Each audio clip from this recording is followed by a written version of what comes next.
Welcome to Bear Country Forest. It's a wonderful place to live, peaceful and pretty.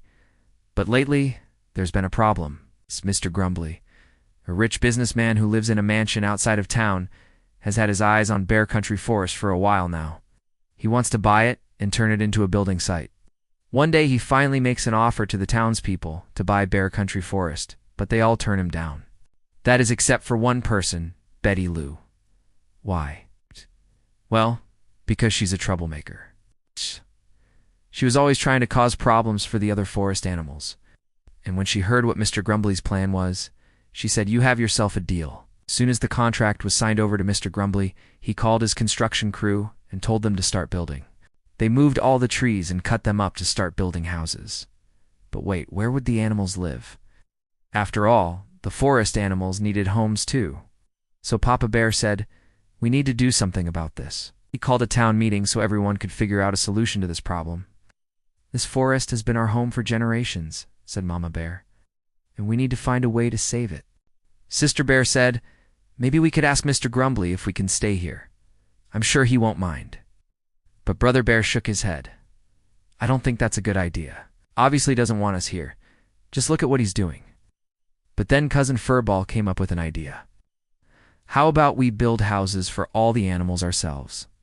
That way no one will want to buy the forest." Everyone thought this was a great idea, so they all got to work. The next day, the whole town was sawing wood and hammering nails, working hard to finish their new houses before sunset. But then the power went out, and the construction stopped. "Oh no, what are we going to do?" cried Sister Bear. "We'll never get these houses done in time." Papa Bear put his paw on her shoulder and said, "Don't worry, honey. We may not have electricity, but we still have each other. Just need to keep working hard."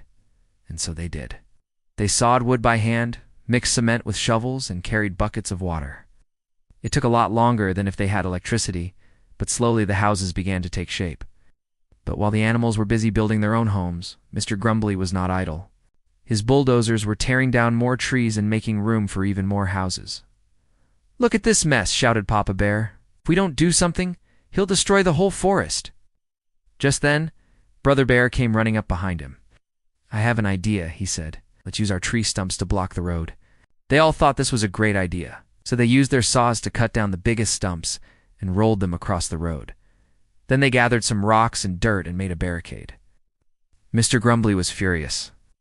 "Get off my road, you dirty animals," he yelled. But Papa Bear stood his ground. "These are public roads, Mr. Grumbly, and we can use them like everyone else." Mr. Grumbly was so angry he could explode. But before he could blow his top, Mama Bear stepped in front of him.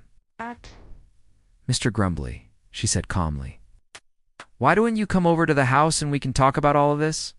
Mr. Grumbly hesitated, but he knew he couldn't do anything without driving through the roadblock, so he followed Mama Bear back to the house. Once they were inside, Mama Bear poured Mr. Grumbly a cup of tea and sat down.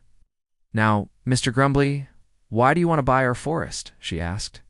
He took a deep breath and tried to calm down. "Well, Mrs. Bear, I wanted to build some houses for my friends and family." She nodded understandingly. "Well, maybe you can do that in your backyard. You have plenty of room there, but I want a brand new neighborhood, not just a few houses scattered around." "Well, Mr. Grumbly, building houses in your backyard won't be a problem. There's plenty of room there." Took another deep breath and tried to calm down. "Mrs. Bear, I understand that, but I want a brand new neighborhood, not just a few houses scattered around." Just then, Brother Bear came in with a plate of cookies. "Here, Mr. Grumbly, have a cookie. It'll make you feel better."